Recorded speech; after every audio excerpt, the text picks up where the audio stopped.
Good Okay. morning, everyone. My name is Dee Yvonne Rivers. I'm your host of Birth Moms Real Talk, and we're here for a treat today. I'd like to say, Damon, you heard me say, we're making history again. We're We making making history history. again because we have adoptees, birth moms, and adoptive moms live and in living color, and we're going to talk real today. Hmm. Most of the times, this conversation takes place in a support group, behind the scenes. You don't get to see people, and people don't really get to talk to other people. This is your opportunity to tune your ear, I like to say, into the wall and listen in to conversations you probably have never heard before. As you hear on Birth Moms Real Talk podcast, we really have a platform for birth moms to tell their stories, share their journey. But we always wonder about the other perspectives. What do adoptees think? What do adoptive moms think? Well, adoptive moms are wondering what adoptees and birth moms think. Well, we're going to have that conversation today. We're going to have it. And we've got the whole triad here. I'm a birth mom. I had one other birth mom who was going to join us. She's not able to come on. I'm going to bring on the adoptees first because I know, Darren, you've got to step away for a minute. Darren is an adoptee. Damon is an adoptee. Carl is an adoptee. Elise is an adoptive mom. And I always miss, it's Salome. Salome. Salome is an adoptive mom. So we've got everyone here.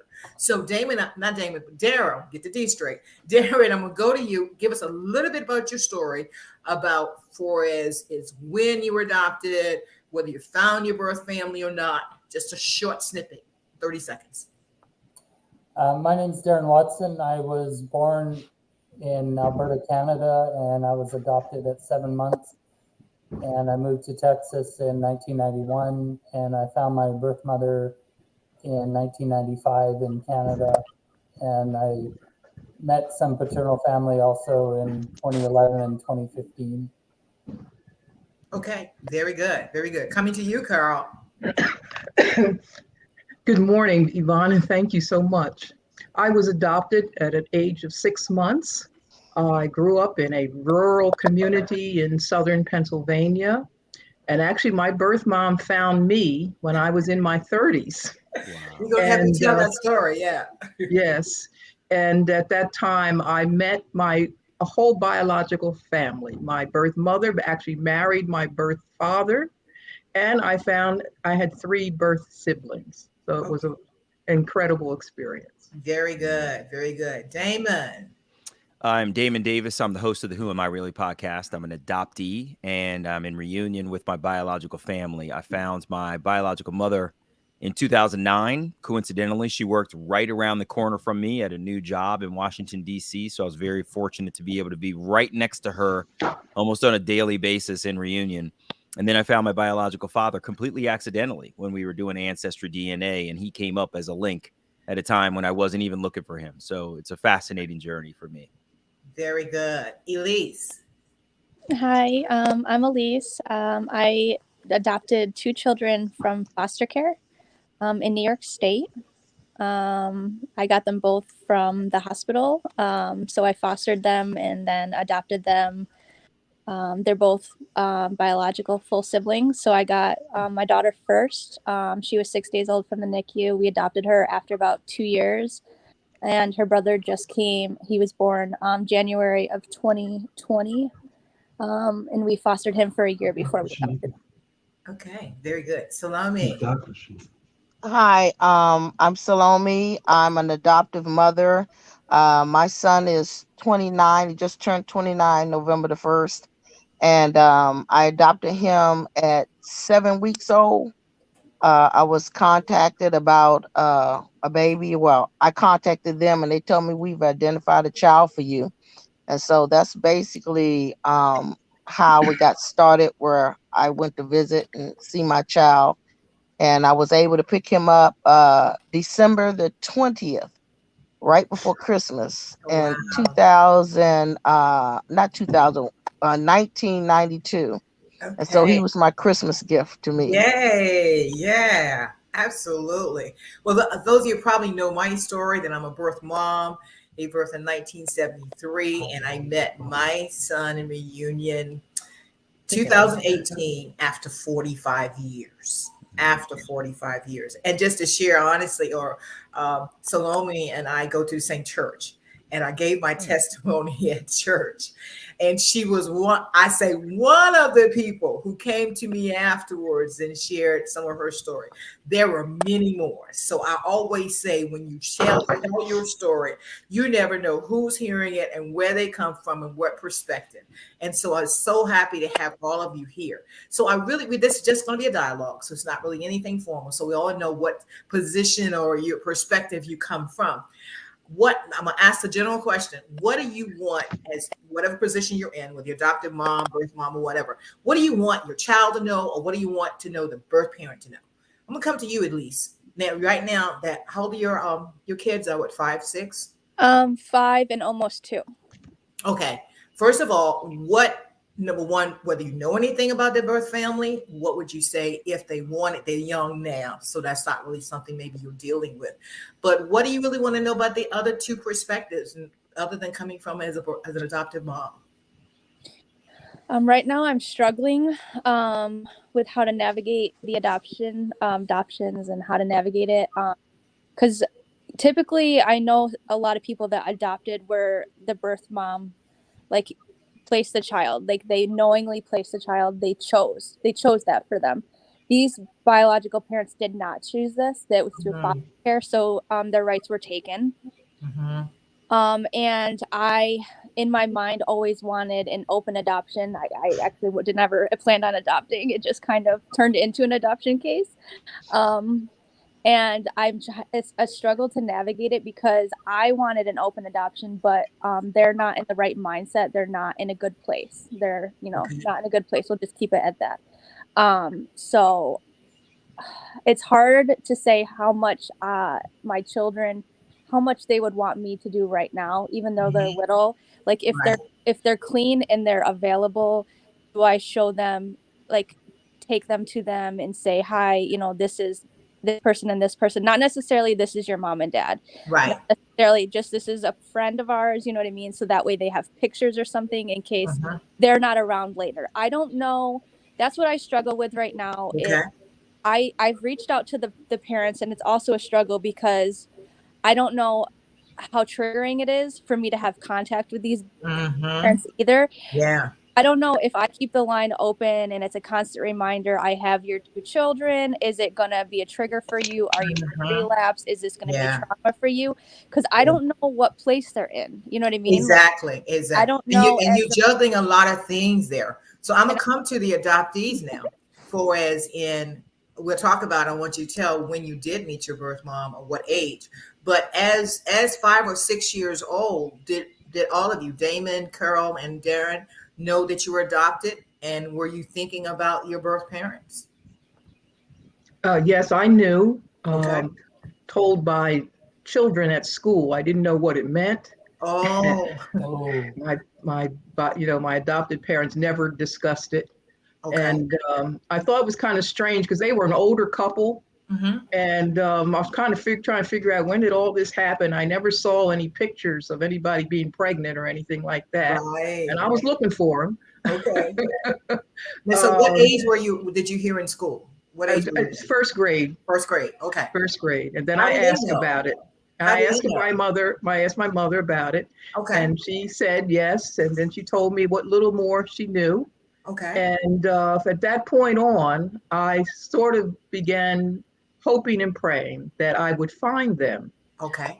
Because I did not have a happy childhood. I was raised in a very strict home. Okay. And I always thought, well, I'm sure my real parents loved me. And if I could just find them, things would be much better for me. Right. Okay. All right, Darren and Damon, talk about, at what age did you know you were adopted, and did you think about your birth family? I knew when I was probably 3. My parents, I remember them telling me the story, how they got me, and I would ask them to tell me the story several times. I was just kind of enthralled with the story, and I had some questions. So when I was 6, my parents took me to the town I was born, and we drove by the hospital, I saw a parking sign in one of the parking spots that had the name of the doctor that delivered me. And we went to a local department store, and I bought this little panda black and white teddy bear as a souvenir. So after that, I didn't really have many questions. And when I was 19, my parents moved to Texas, actually, and then I moved about a year later, and then in 1994, my mom bought me a copy of Journey of the Adopted Self by Betty Jean Lifton, and it took me a whole year to read the book, even with her supporting me. And once I read the book, I decided I wanted to search. And with open records in Alberta at that time, I found her within just a few weeks. And we actually spoke for the first time on October 9th, 1995. It was Thanksgiving Day in Canada that night, or that day, and that was the first time we talked. Okay. All right. Thank you. Damon? I always knew that I was adopted, and I was raised in a homogenous family, Black parents. And so I felt like I was part of the core unit that was our family. There was no reason to sort of feel otherwise. So I never really sort of questioned where I was in terms of like in relation to my birth parents, because I had two parents. I didn't really feel like I needed to find others. I'd love to focus in a little bit on what Elise is struggling with, because I've been sitting here mulling it over after I heard it and listening to the other experiences. And as you know, as a podcast host, I've spoken to 160 plus adoptees. Yeah. And the thing that keeps hitting me in my mind is just be honest, right?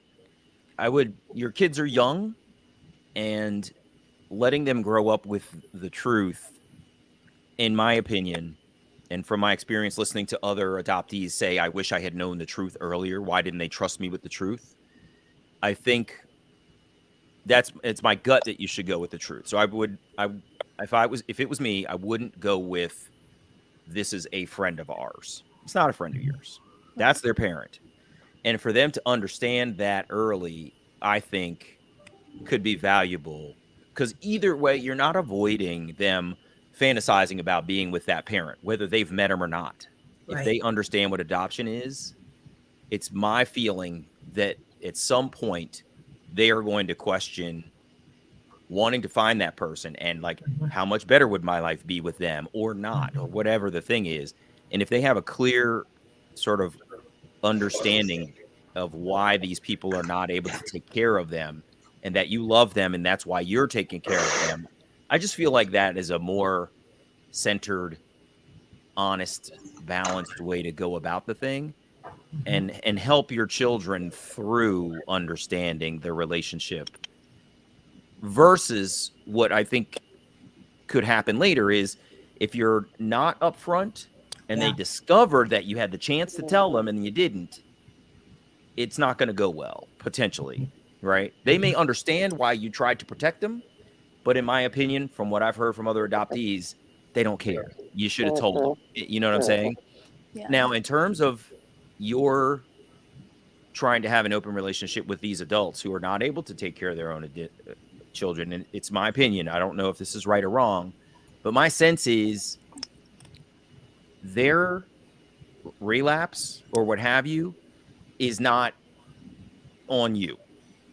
And there are other triggers out there that are going to cause them to relapse. It's going to be financial. It's going to be, racial. It's going to be their parents. It's going to be society. It's going to be the whole world is against me, whatever the thing is.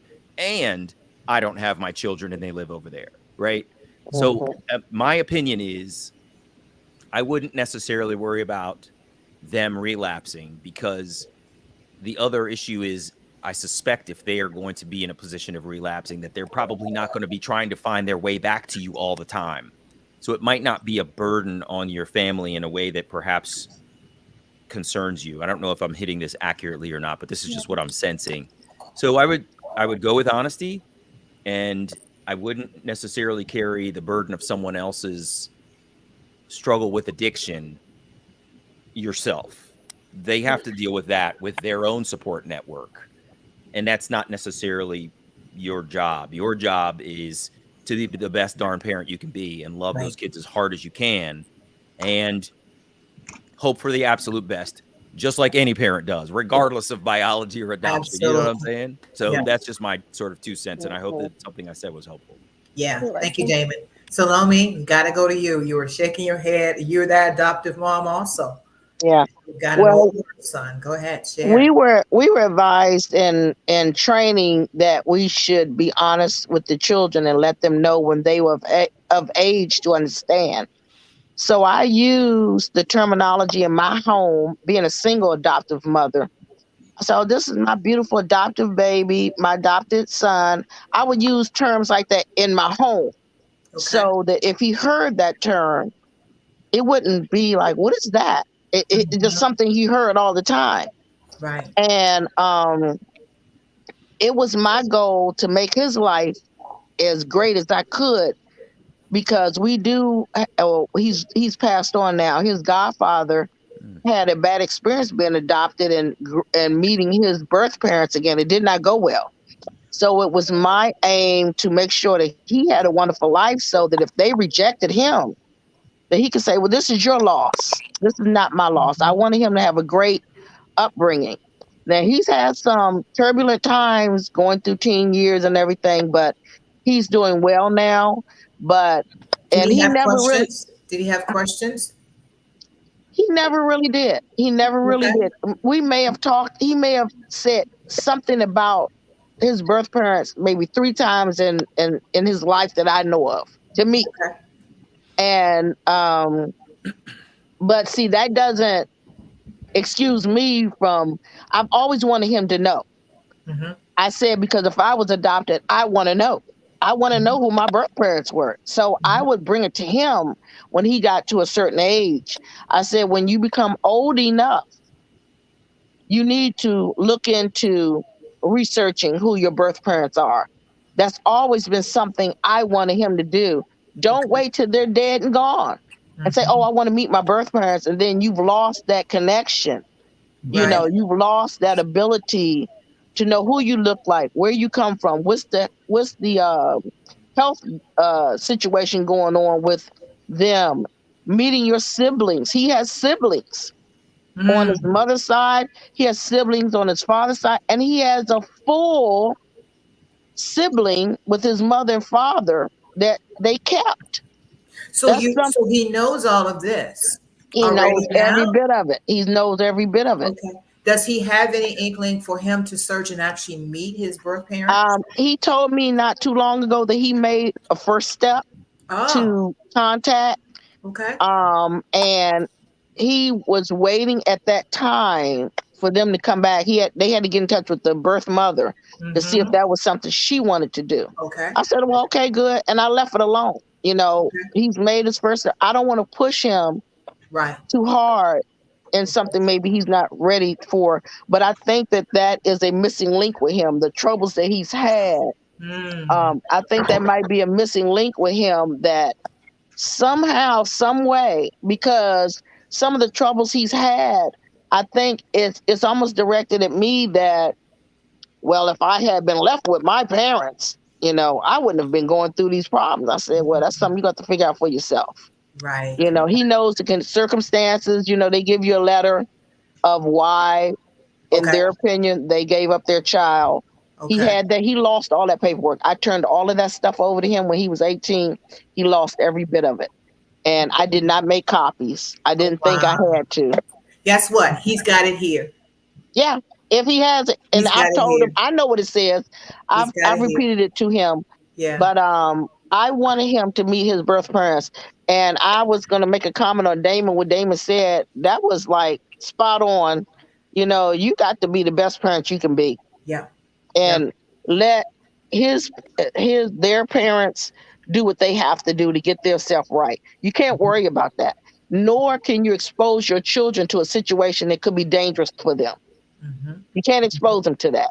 If meeting with that situation is going to cause any repercussions to their memory of seeing their birth parents like that, you just have to separate yourself from that. When they're ready, they can come. They know where you are, whatever. You have to be the best parent you have to be. for your child, and let that situation take its, what it's going to do when they're old enough to deal with that. They're not old enough, evidently, they're children. They're not old enough to deal with that right now. You have to move on and just do what you have to do that's good for your child. So they have those good memories. Right. They have those good memories as being raised with all the love that you can give them. Thank you. Thank you. Then at least that give you any insight from Damien. I'm gonna come to you, Carl, because I'm interested in knowing what you said, that your mom found you when you were in your 30s. So when I hear about that story, but I want to ask you the question. You made a comment about for as you knew you were adopted, and for the fact you had a strict life, it was or like you maybe were seeking a better life with your birth parents. So tell me, did you think about your parents when you were younger, even before you found out you knew you were adopted? And that's first grade, so young. And I'm interested in how that people in your school knew, but you didn't know. That question, I don't know. It was a small community. Okay. And all the Black people lived on one street. Okay. And so, the word is going to get out. I think it just went around. But I always wanted to know, because I said, as you just said, I wanted a better life. It was interesting. When my birth mom, she called me one day out of the blue, and all I could hear was this woman crying on the phone.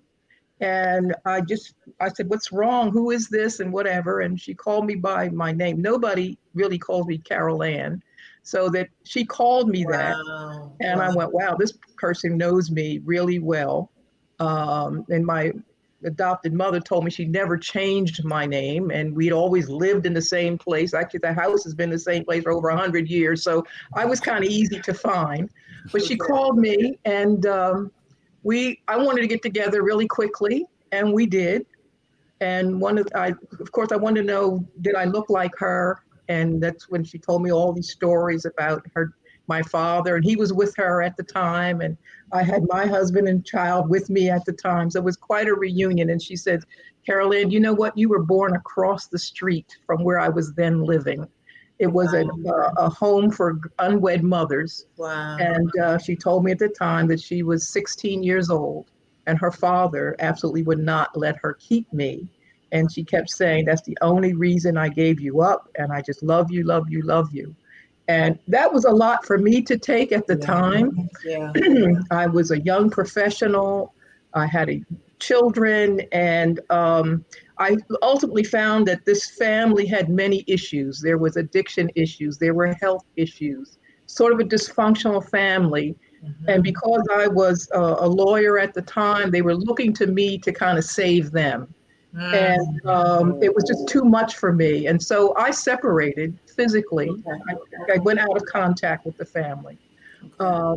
Although I met my sister at the time, and we sort of kept in touch, but not as much as we should have. It was really an estrangement.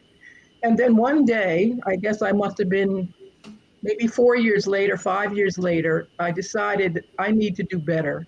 This was a woman who birthed me, and I owed her much more. And I tried to contact her, and I wasn't getting anywhere. And so I contacted my sister, my biological sister. She says, oh, Carol, didn't you know?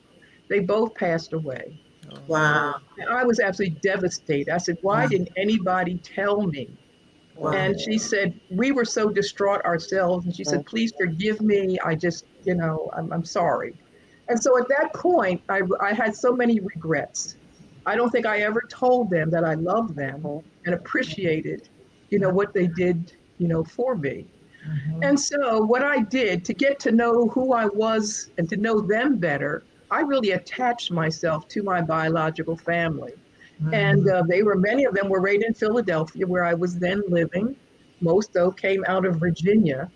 And as a result of that, my biological sister and I planned a huge family reunion in Williamsburg. Okay. And it was at that point I came out of the woodwork. And guess who's coming to dinner? Yeah. And guess what? They all knew about me. Oh, wow. And I was absolutely shocked. They knew my mother, they knew my father, and I had wonderful stories. Okay. And I was always interested in family history. And at that point, I delved in even more and learned so much about my ancestors. Okay. So because of their issues, I regret that I didn't get to know them. I'm still looking for my biological mother's family because I understand that she was a product of a relationship that was outside of marriage, and Okay. none of us really know her heritage. So I'm still on that quest to try to Right. find her through them. Right. And we don't know our history past the years of the first generation. And I say that because unless we've done a genealogy, for me, and when I met my son in 2018, it was like I always wanted to know you, but see, until you meet and learn, you don't learn that person. And Right. so I had been working on my family, both sides, my mom and my dad's genealogy. And it was like on each side, at least my dad's maternal and maternal side, it was like a document, like 30 pages long, a word. And I gave that to him on his birthday. And it was like opening Mm. up. Mm. He said, "This is my history," because otherwise he Yes. didn't know. I mean, how can adoptees know? You know, and if I had my choice or whatever, I would, I won't say force or whatever, but allowed to. And I'm glad, Salome, that you had some information about the birth parents, because in most situations you don't. You know, Yes. adoptive parents don't, especially back in clothes or whatever. You just don't know. Then to go back in the history, because I truly believe that who we are and where we are and what we're working on is what's in us. You Yes. know, I come from entrepreneurs and farmers and thought thinkers and whatever, and I know that just solidifies who I am. And I think it would just help just each one of us, no matter what the situation is, with that. Now, Elise, you've heard Damon, you've heard Salome, you've heard Carl and Darren. In any input for what they gave, they give you some answers to your Yeah, where you are. they did give some answers. I just have one other question in regards to, I think she mentioned siblings. So in with foster care adoption, I only adopted, the two children. So they also have two older siblings who I know were also adopted by Okay. two different two different families, and they have a brand new sibling that I'm not sure where he went. So Okay. how hard do you think I should push to try to, at a young age, or just wait till older till they ask to meet them or acknowledge that they exist? Well, Because that, Salome, you responded to that about your son, yeah. and he's got. Yeah.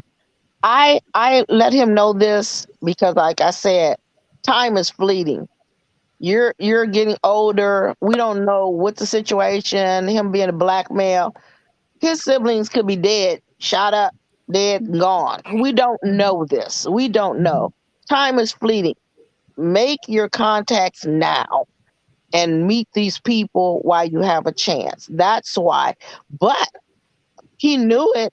I don't know how well he kept track of what I was saying, but as long as I was telling him when he was of age to understand, that's what you have to deal with, age to understand. Mhm. I don't know how old your kids are. They may be too young to take all of this in. You Mhm. have to deal with age and how old they are to receive what you're saying. I told my son it went in one ear and out the other. He knows. I brought it back up later on. It went in one ear and out the other. He knows.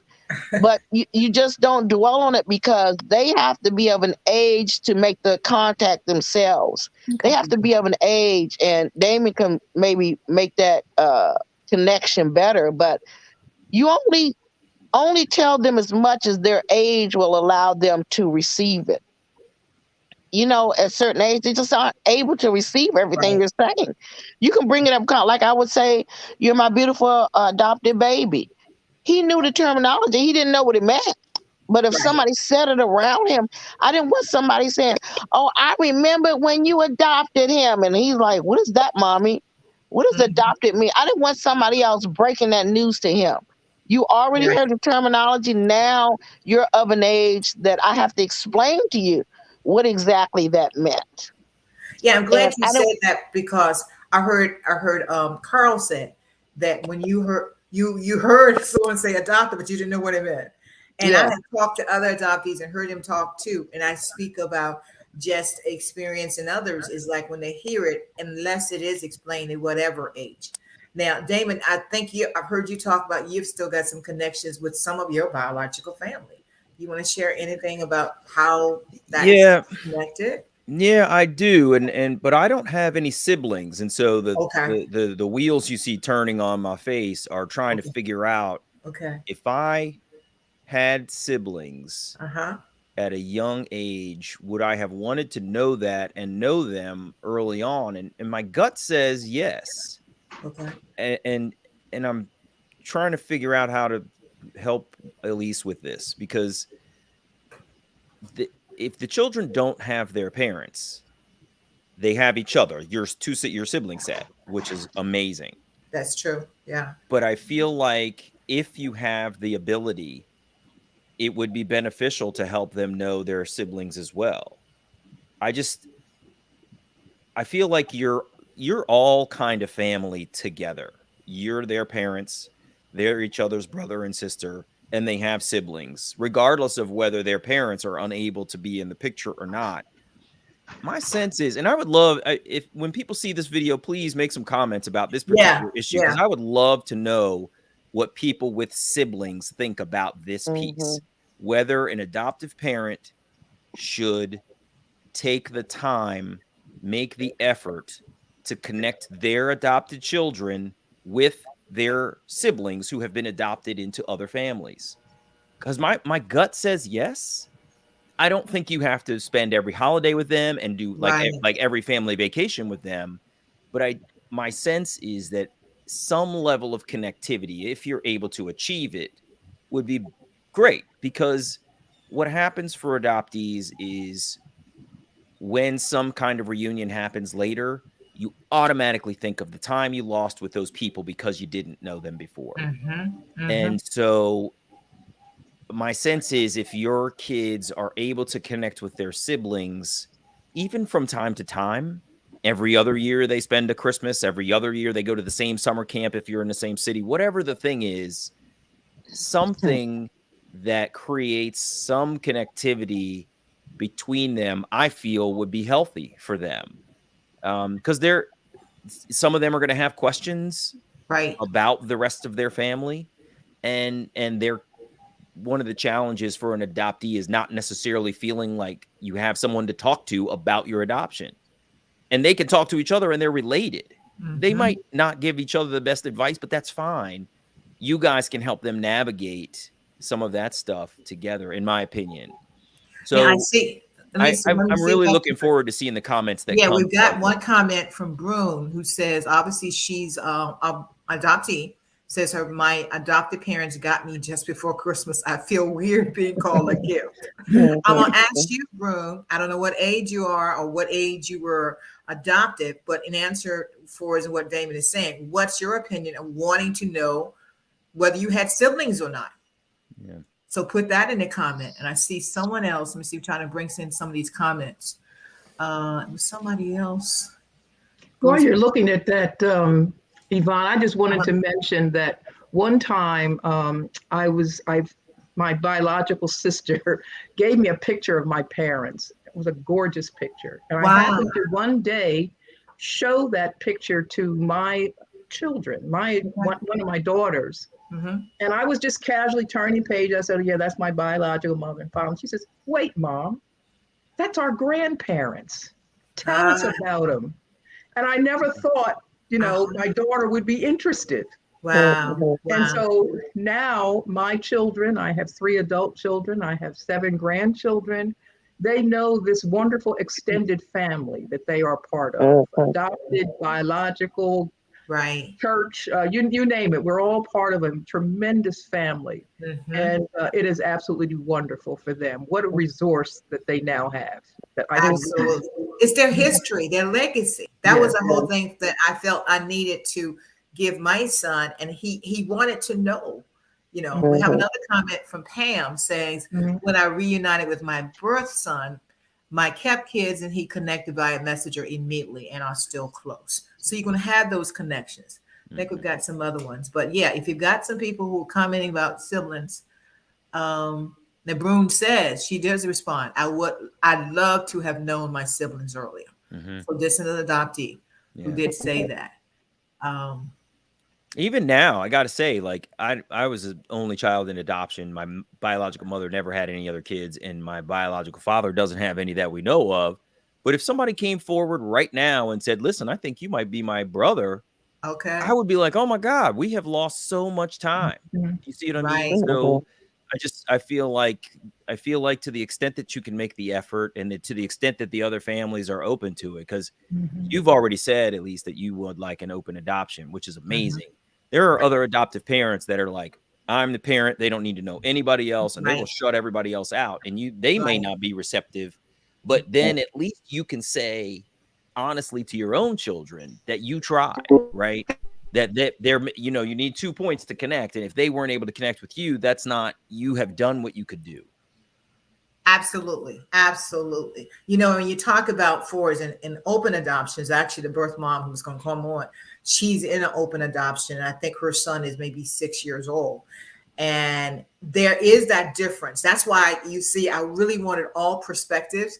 I wanted birth moms, closed adoptions, open adoptions. And you're right, Damon, because I know and have talked to other birth moms and who have said exactly that. My child doesn't need to know I'm their parents and whatever. And so, and it's different perspectives you take, but it's like, what's best for the child? That's what it comes down to. Yeah. And a lot of times, you know, they have their own opinion in doing that, but is that good for the child? Go ahead, Salome. I wanted to make a comment on that one, definitely, because I was in the process of adopting another child when my son was about 8 and this child was about 4. And I did meet the birth mother. That wasn't going to be possible. That wasn't going to be possible because of the state of the mother was in.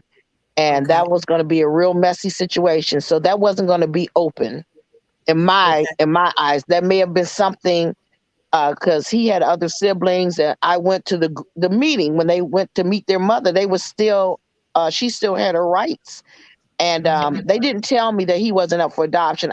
It was kind of a bamboozle that they did to me. Mm.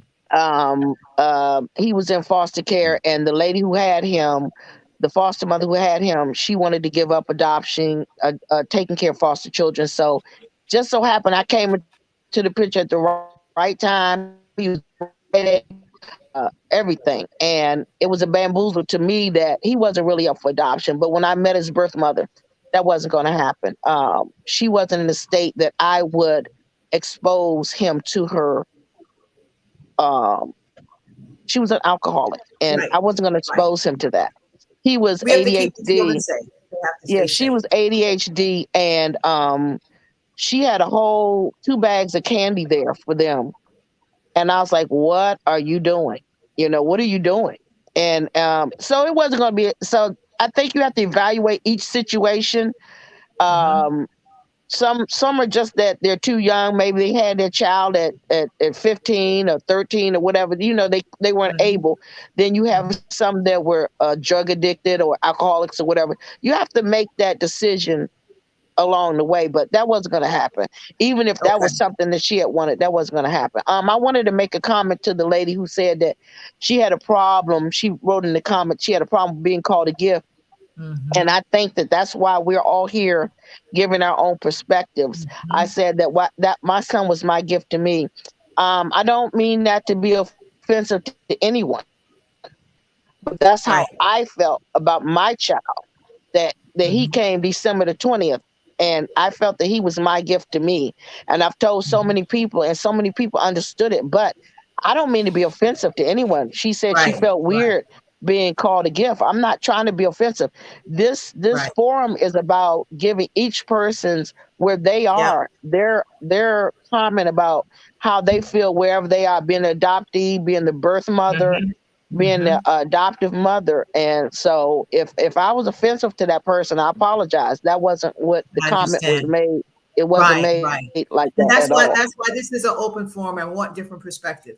We got a comment from Star says adoption begins with trauma both for the child and the mother. And I chose that one because we've got some other ones because we want to talk about that because that is trauma that happens when that separation happens.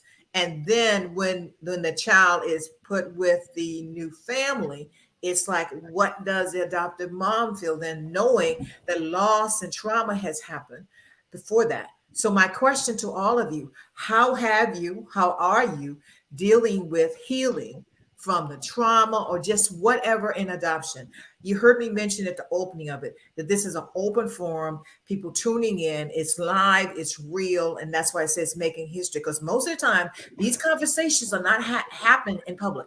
They're happening in support groups or whatever, or your close family who may know. But how are you? And you don't have to go public like me. Yeah, I'm on blast now, as he say, since I've been doing the podcast. There's no secrets or whatever. I'm not hiding anything. That's me. Not everyone is ready to go public. Not everyone is ready to tell their story publicly or whatever. But it's like, what are we doing for ourselves? I say we. What we are doing for ourselves to really make it through life, have as much balanced emotional life as we can, because it is trauma, it's grief by not being with your child, or even experiencing situations as Elise has talked about, or what Salome talked about in that second adoption or whatever. So you have to look at essentially, how are we growing? How are we healing?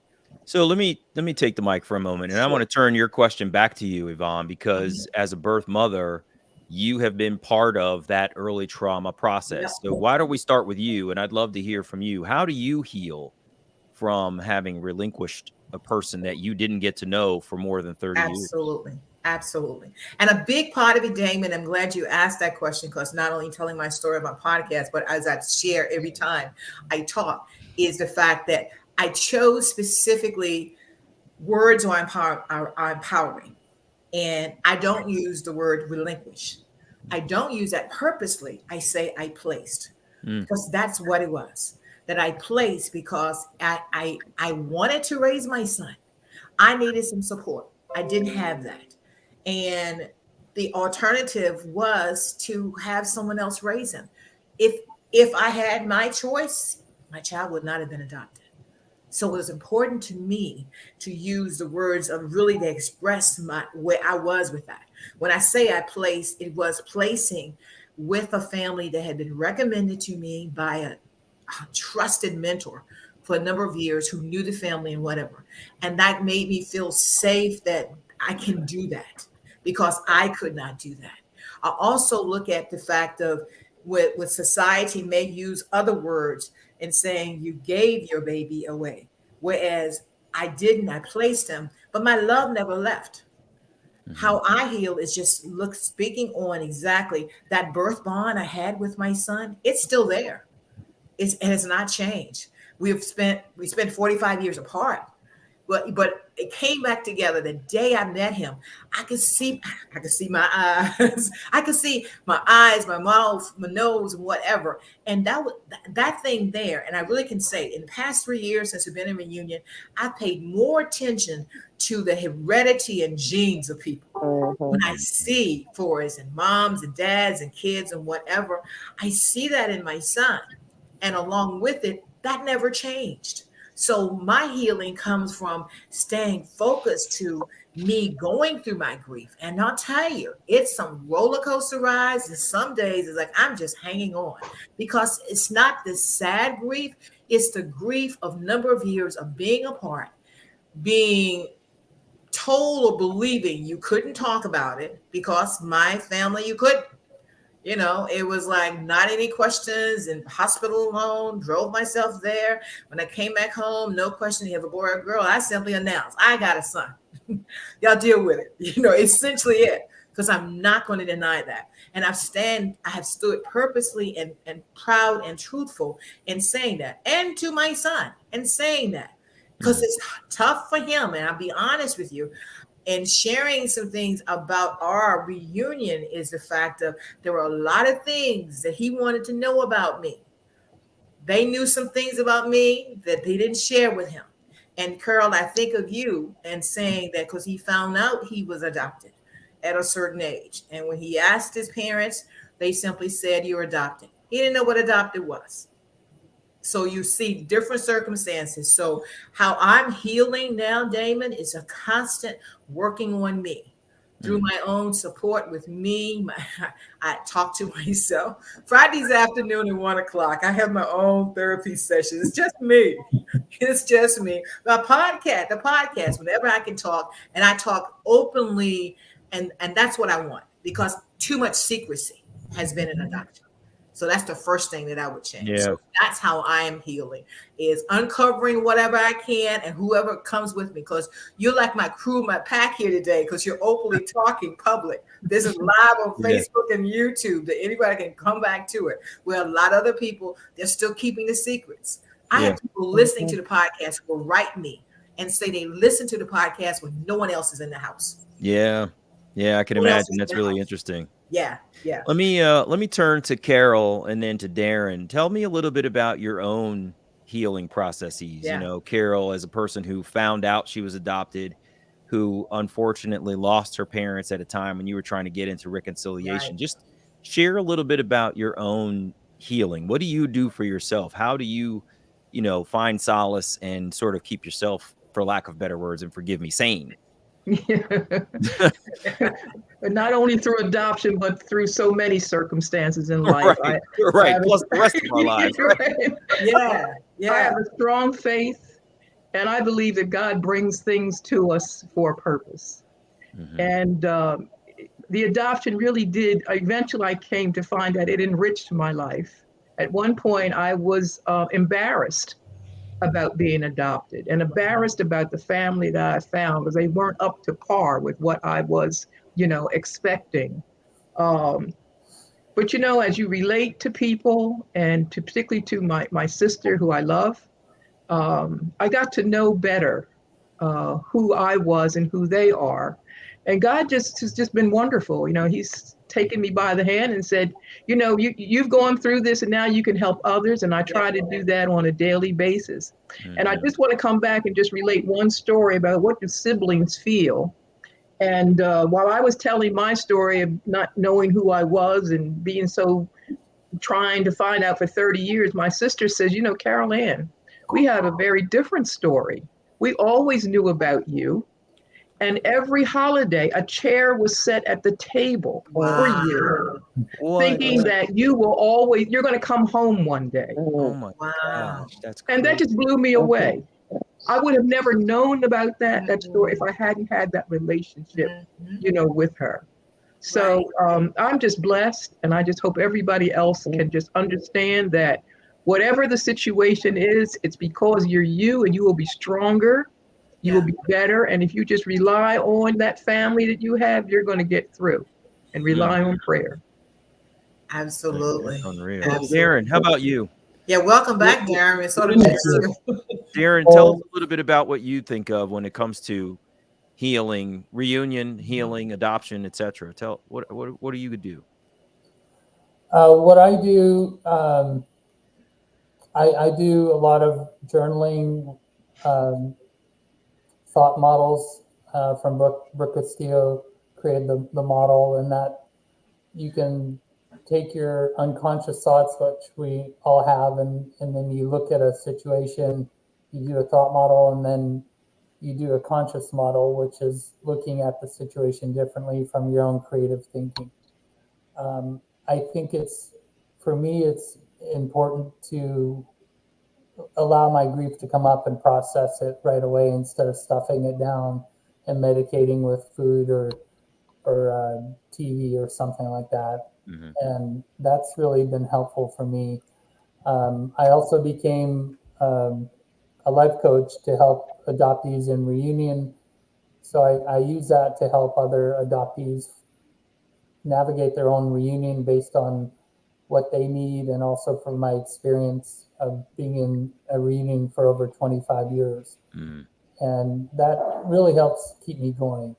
I think a lot of adoptees, including myself, if we get stuck in the negativity, we're not going to grow. And if we can look at it as, yes, this happened to us, this is a circumstance, it's a situation, we can't change it, but we can change how we look at it, how we think about it moving forward. Yeah. And if we can do that, we can create a healthier existence and healthier mindset for ourselves instead of being stuck in, that I'm adopted. All my problems are because I was adopted. A lot of it can contribute to it, but it doesn't have to stay that way in your life. Yeah. Absolutely. And then let me ask Darren a question, because when he sent me an email and said he's an adoptee watching Birth Moms Real Talk. In fact, he said he was binge listening to the episodes. And a comment you made, Darren, was, I wonder where you back slowly. Comment you made was that you wish the birth moms you hear on the podcast were more like yours. You want to talk about that? I wish my own birth mother would be open to talking about it. Okay. Like you do. About 10 years ago, she decided she was over adoption. She didn't want to be I think we've lost some people anymore. And I don't know why she chose that, but okay. I thought it was sad, because I think therapy could help anyone who is touched by adoption. Right. And so do you think it was just too hard for her to be in reunion and like see when I shared about seeing my son and whatever, that was just joy to me. But I recognize that not some moms don't, because I've had some other questions come in from the podcast of adoptees saying the same thing. Why doesn't my mom want to even meet me? And anyone other comments regarding that? Or is why a mom, or to put it the other way, why would not? And I know that situation too. We've heard some of the podcasts. There are moms on that they're not in reunion with their child because their child does not want to meet them. So it goes both ways. Let's talk about that. Any input? Yeah, I've spoken with a lot of adoptees who have said that their birth parents didn't want to meet them, and it's always so heartbreaking to hear that. You've been part of bringing this child into the world. That person wouldn't be here if it wasn't for you, and you don't want to meet them. But I recognize too that everybody deals with pain and grief and trauma and drama differently. And some folks prefer the ostrich method. They want to bury their head, pretend like nothing else is happening out in the outside world. And as Darren has alluded to, it's not healthy, right? Because you're basically harboring feelings about something that might not be true. You've attached to a narrative. So in reunion, I'm going to channel what could be possibly happening for a birth mother. You had this traumatic experience, unsupported, had to place your child for adoption. And, it was just an awful time in your life at an early, very formative age. And now the entire situation has come back and knocked at your front door by saying, hey, here I am 36, 48, 51 years later, and I'd like to know you. And now you got to go back and relive all of that stuff. And that person wants to ask you questions about it.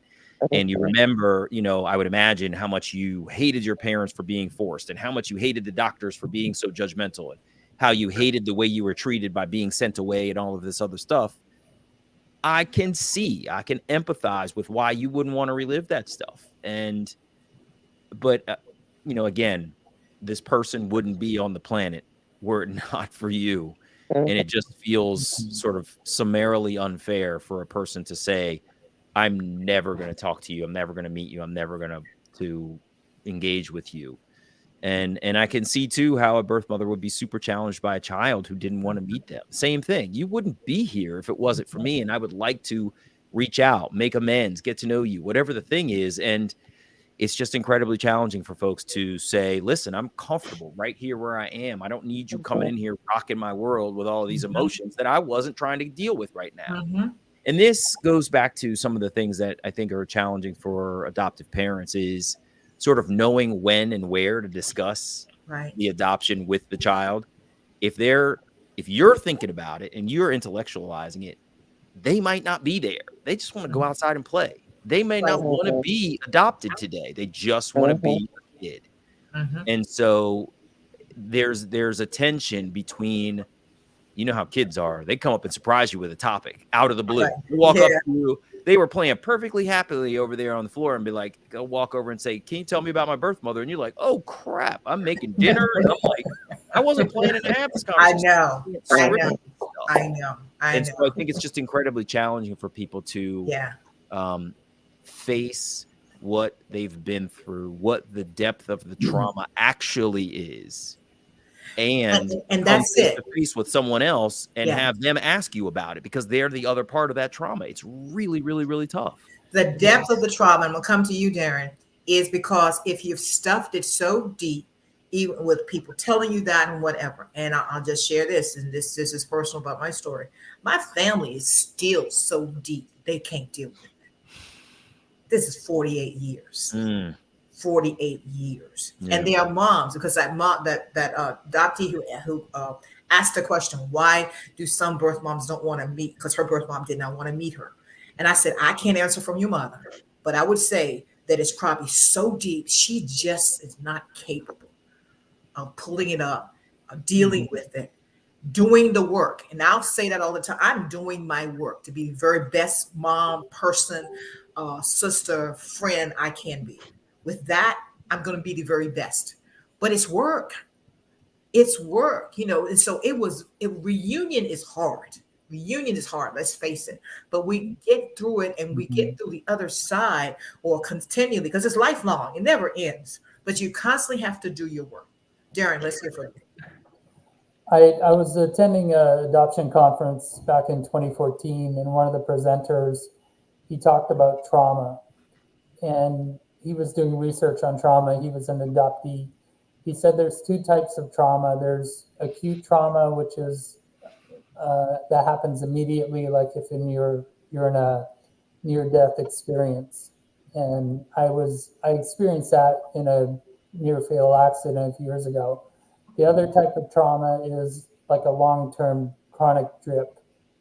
And it's not as immediate, but it's also very long and intense. And he said both types of trauma are equally as painful.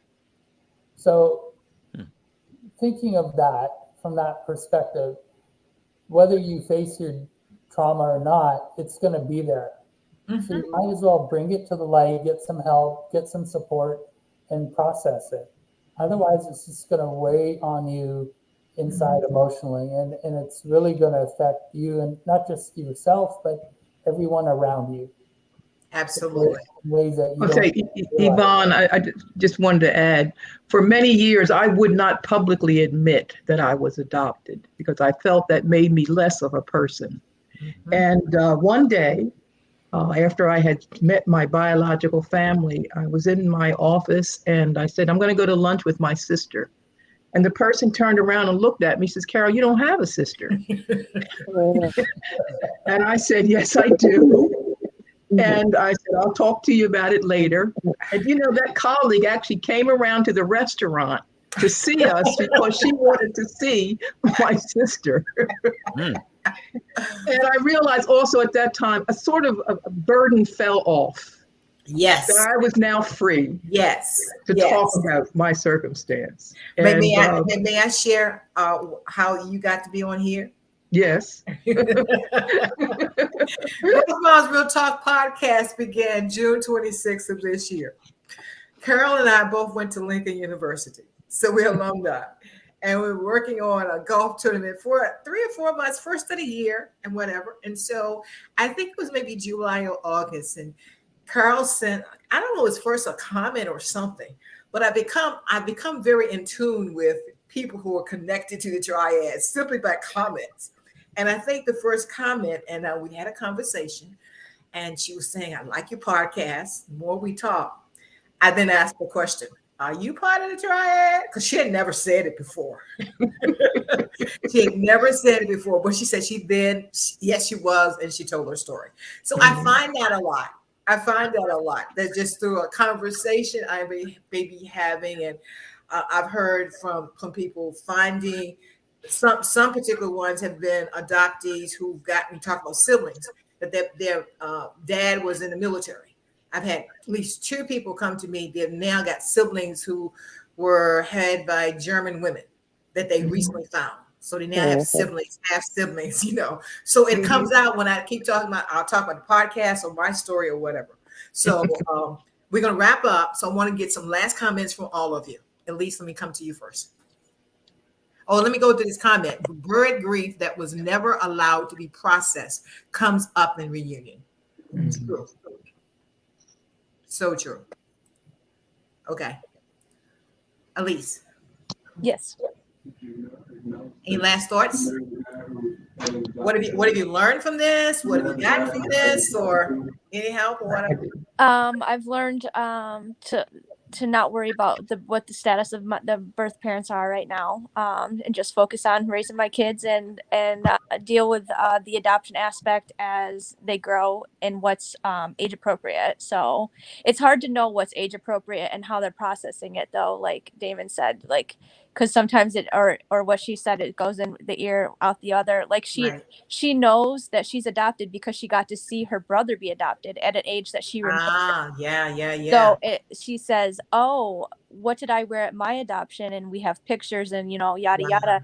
So she said, "Oh, you should have wore this dress to my adoption because that's beautiful." Or like she knows she's adopted. We talk about it, and she knows that she came from someone else's belly. She doesn't love that she came from someone else's belly, but she doesn't equate that the someone else's belly is also her birth mom. So it's not a label placed on it, but she does know that she came from the hospital as someone else's belly. So like, I don't know at what point do I have to tell her that, or is she going to learn it as she grows?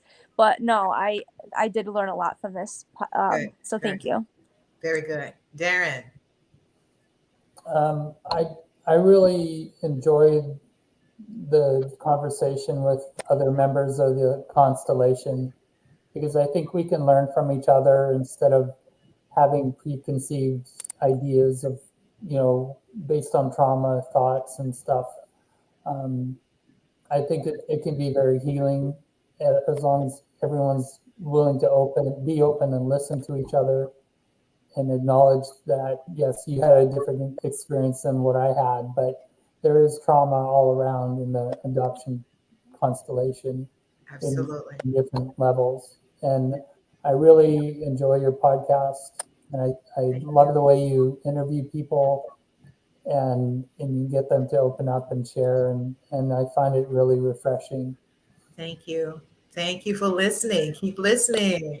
Salami. I just want to say I think this is a great forum to have, but to be aware that this was an upbeat forum.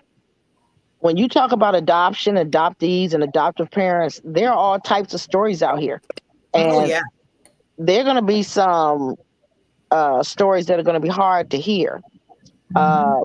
In encounters like I had with the adoption agency the second time around, from adoptive mothers who may have been raped, birth mothers who may have been raped, who may have been forced to give up their children, and or who may have been promiscuous and don't want to meet their children because they feel like they're going to be judged. This was an upbeat one, but if we're to be honest, there's some stories out there that are going to be hard to listen to. And Listen to the so, podcast. Of the yes. 17, I think I'm at 17 podcasts. Probably 3 or 4 of them have not met their children. Mhm. And probably 4 of them are in really extreme circumstances that they became pregnant. That's reality. So I believe that this was an upbeat one, and I appreciate you for starting this to get everybody's perspective on adoption, because everybody has a different perspective on adoption in their experience. But I thank you for having this, so that we all can talk and all can be aware of everybody's mindset. Everybody's mindset is different, and it helps you be appreciative of what your situation was and what maybe you didn't have to go through. So I appreciate this whole forum. Thank you. Thank you. That's why we're doing it. Damon. You know me, I'm just glad to be part of the whole thing. I mean, as has been said, it's just really powerful to hear the stories and experiences of others. I would second everything that's been said and probably what Carol's about to say. I mean, it's just really powerful to be part of a community. It's powerful to speak openly and candidly about the issues, offer our opinions, but also be in a place of respecting other people's opinions too. right? Yes. I might have differed in how I felt about some other folks' experiences and how they approached to things, but that was their choice on how to do it. They did the best they could in the moment that they had. Whatever, that's far be it for me to judge, but we were here to help each other talk through a Yes. variety of issues. Yeah. And I think that that's incredible. And I'm so Yeah. grateful to you, Yvonne, for bringing us together in this way. Oh, thank you. Thank you. I'm happy to have you. Carl, wrap it up. Thank you so much, Elaine, Yvonne. I've just so enjoyed meeting you guys. And as you could probably know, I'm going to come from my faith. God is love. Every child is a blessing. We reach out, we love them, we love our family, no matter the circumstances. Yeah. And we help. Yeah. Together, we can really change lives. Yes. We can't stay to ourselves. And no matter how bad things may seem, we can sit down and talk. We can just hug. We can just say, look, I can't be responsible for things that happened in the past, but we're going to have a great future here. We're going to try to make it well. We're going to do everything we can because we love each other. And that's what's important with family. Adopted, doesn't matter who. That's true.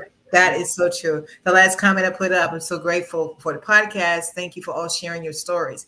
And I go back to the beginning, November 29th. When's the 29th? That's our true anniversary when this seed was planted for Birth Moms Real Talk podcast. When I heard Damon's episode of having a birth mom on, I knew even after 2018, I knew I had to do something for the world. More than just me and reunion with my son and me healing and all of that. But it was about how can I spread it's not my message. It's not about me, but it's about the whole community in the world. And so having birth moms talk with birth moms, and that's why the real talk, that's what make it different. This podcast is different than others. It's real, hot topics. We talk about things people don't want to talk about, but until you talk about them, you're not facing them. And I'm really focused on having forums like this. We've had the adoptees and birth moms. Now we got the triads. We're going to continue with this because people need to know, hear, and give their opinions. Thank you for people who are tuning in. And thank you for your comments. Continue. If you're birth moms out there, want to share your story, go on birthmomsrealtalk.com to do a podcast. Join the Birth Moms Village. That's our private group. Everybody's not ready to go public. Everybody's ready, but you still need that support. So we have that with Birth Moms Real Talk Village. So join our village, go on our website and find out information about that. So we will not be here next Saturday. That isn't a holiday weekend, or am I wrong? When is Thanksgiving? No, the following weekend. The following week. Okay. We'll be back next weekend then. We'll not be here Thanksgiving weekend. And I announced I was live from Orlando at a Birth Moms Retreat where I spoke at last week that we're going to do a Birth Moms Real Talk tour. We'll be going to different cities in 2022. And actually in the first Saturday in December, I'll be in Dubai, UAE, and I will be broadcasting live from there. I'm going to meet your son, Carl. Got to connect with him in Dubai. Yeah. I just want to add real quick, my husband adopted a daughter, and she's my daughter for a long time. Just wonderful. Excellent. We need to bring her on. She would love to come because she actually knew her birth father. Yes. Great. Yes. See how it's all it just keeps spreading. It just keeps spreading. and so thank you all for coming on and tune in. Listen to the podcast. The podcast is running now is the two of us, where we have the birth mom and a daughter who's also a birth mom. So tune into that podcast. We've got more coming up. Damon and I are coming up with some other things too. So you can hear more. You're my partner. People say partner in crime, but you're my partner. Sure. You're my partner. And get Partner Damon's book. in goodness. That's it. All right. Take care, y'all. Great to see you. Thank you. Thank you. See you. Bye-bye. Bye.